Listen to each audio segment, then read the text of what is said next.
ওই সর্দারের ঘরের সামনে গিয়ে দাঁড়াইয়া ওই মহিলা ডাক দিয়া বলেন, সৈয়দ বংশের মহিলা, আমার নবীর বংশের একজন মহিলা ক্ষুধার্ত হইয়া স্বামী হারা, স্বামী দুনিয়া থেকে বিদায় হয়ে গেছে, সন্তানগুলো লইয়া মহিলায় কষ্ট করে।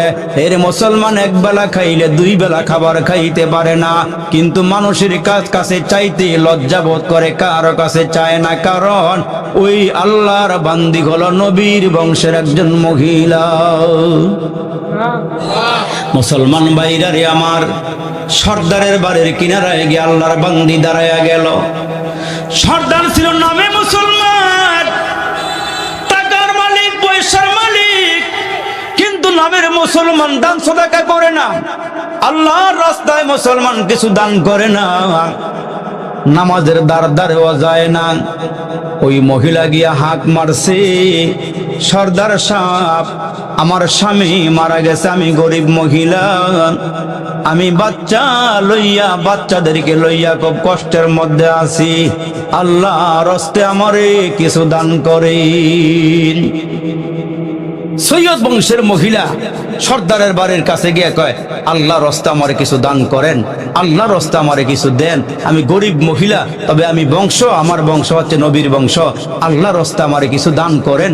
ওই মুহূর্তে সর্দার, সে ছিল নামের মুসলমান, আসলে সে প্রকৃত মুসলমান না, কাজের মুসলমান না, আল্লাহর ভয় তার সিনার ভিতরে নাই, নবী পয়গম্বরের সঙ্গে তার কোনো মোহাব্বত নাই, তার কোনো ভালোবাসা নাই, এমন একজন নামের মুসলমান সে মুসলমান। ওই মুহূর্তে মহিলা যখন তার শরণাপন্ন হইয়া দুইটা হাত বাড়াইয়া দিয়া বলে, আমি অসুবিধার মধ্যে আছি, আমি কষ্টের মধ্যে আছি, আমাকে আল্লাহর রাস্তায় কিছু দান করেন।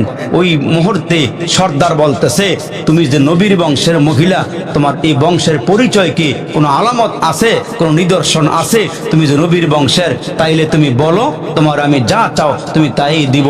মহিলা বলতেছে, এখানে আমার কোনো গেদি গোষ্ঠী নাই, আমার পরিবারের অন্য কেউ নাই, আমি একা আমার সন্তানগুলো নিয়ে আসি, তবে আমি বলতেছি আমি নবীর বংশের মেয়ে, আমাকে কিছু খাবার দেন, সন্তানদেরকে নিয়ে খুব কষ্টে আছি।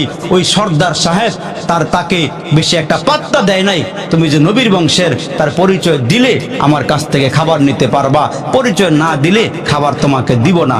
ওই মহিলাটা চলে গেছে। একটু সামনে যাওয়ার পরে একজন খ্রিস্টানের সঙ্গে দেখা হয়েছে, যে খ্রিস্টানরা আগুনের পূজা করে, অগ্নির পূজা করে। ওই মহিলাকে দেখে বলে, মা, সুবহানাল্লাহ জোরে বলেন।